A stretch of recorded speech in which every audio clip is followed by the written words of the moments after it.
या मिस्टर अकरम, मेरी बात ध्यान से सुनिएगा। एके प्राइवेट लिमिटेड के अकाउंट से सिंह इंडस्ट्रीज़ के अकाउंट में अभी के अभी 500 करोड़ रुपए ट्रांसफ़र कीजिए। दूसरी बात, एके प्राइवेट लिमिटेड और सिंह इंडस्ट्रीज़ का मर्जर जो है वो उसको पब्लिकली अनाउंस कीजिए अभी। और हाँ, आहूजा कॉरपोरेशंस के जितने भी शेयर्स हैं सब खरीद लीजिए जल्दी। अभिनव,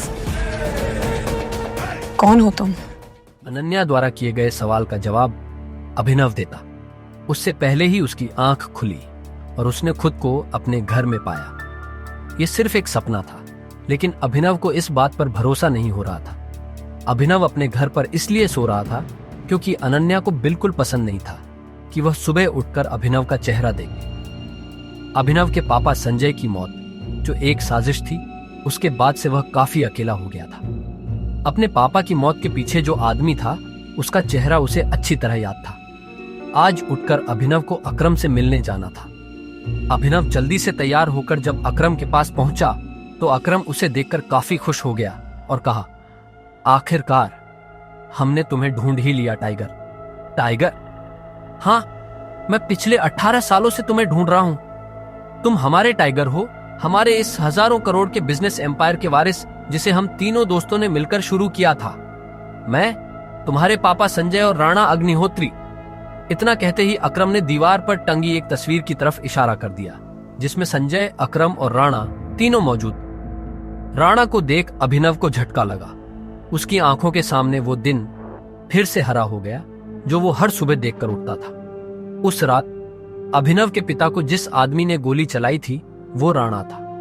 दोस्त होने के बावजूद राणा ने अभिनव के पिता के साथ गद्दारी की थी। अभिनव की आंखें चिंगारी सी लाल हो गईं। ये देख अकरम ने पूछा, क्या हुआ? तुम इतने गुस्से में क्यों हो? नहीं, मैं ठीक हूं। आपको मुझसे कुछ बात करनी थी ना? हाँ, मैं तुम्हें हमारी कंपनी द माफिया किंग के बारे में कुछ बताने वाला था। हम तीनों ने मिलकर द माफिया किंग को खड़ा किया था, जिसके नाम से पॉलिटिशियन, सेलिब्रिटी और इस देश का बड़े से बड़ा आदमी कांपता था। पर तुम्हारे पापा के जाने के बाद सब बिखर गया। इस बीच हमारे कुछ दुश्मन भी पैदा हो गए।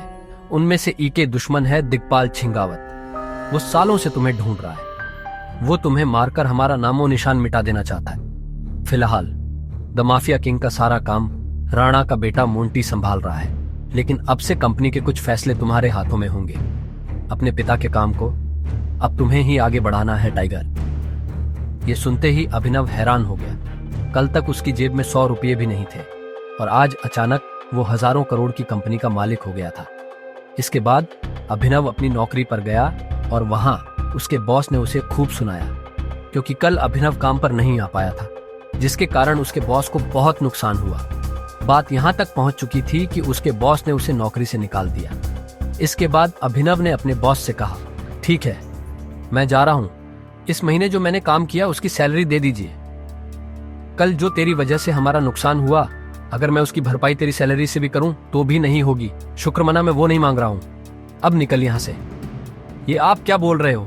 मैंने पूरे महीने काम किया है। एक दिन नहीं आया तो आपका 25,000 का नुकसान हो गया। मैं तब तक यहां से नहीं जाऊंगा जब तक मुझे मेरी सैलरी नहीं मिल जाती। हाँ, अच्छा, रुक, अभी देता हूं तुझे तेरी सैलरी, उसके बॉस ने कहा और टेबल पर रखी घंटी बजा दी। अगले ही पल कमरे का दरवाजा खुला और 4 बाउंसर अंदर घुस आए। उठाकर पटकाओ, बाहर इसको। बॉस के मुंह से यह सुनते ही वो चारों ने अभिनव पर धावा बोल दिया, लेकिन इससे पहले उनमें से कोई अभिनव पर हमला कर पाता, अभिनव ने उन्हें पटकनी दे दी।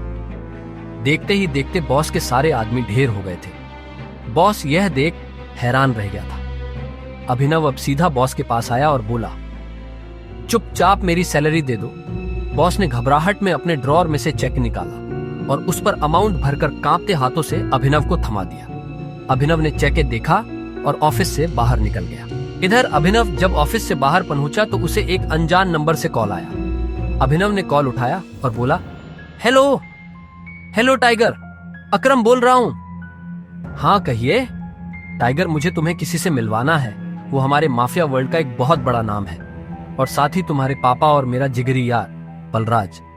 मैं चाहता हूं बलराज को पता चल जाए कि टाइगर लौट आया है, इसलिए शाम को डिनर के लिए होटल सफायर पहुंच जाना। मैं तुम्हें एड्रेस भेज रहा हूं। अकरम के मुंह से बलराज का नाम सुनते ही हैरान हो गया। उसने बलराज का नाम पहले भी सुना था। इस शहर में बलराज का नाम बच्चा बच्चा जानता था और हर आदमी उसके नाम से कांपता था। ऐसे में अभिनव को भी उससे मिलने में घबराहट हो रही थी। जिस बलराज से वो घबरा रहा था, असल में वो उसी का बॉस होने वाला था। आगे की कहानी जानने के लिए देखें अगला एपिसोड सिर्फ पॉकेट एफएम के यूट्यूब चैनल पर, और द रिटर्न ऑफ टाइगर के सारे एपिसोड्स को सुनने के लिए डिस्क्रिप्शन में दी लिंक से डाउनलोड करें पॉकेट एफएम ऐप।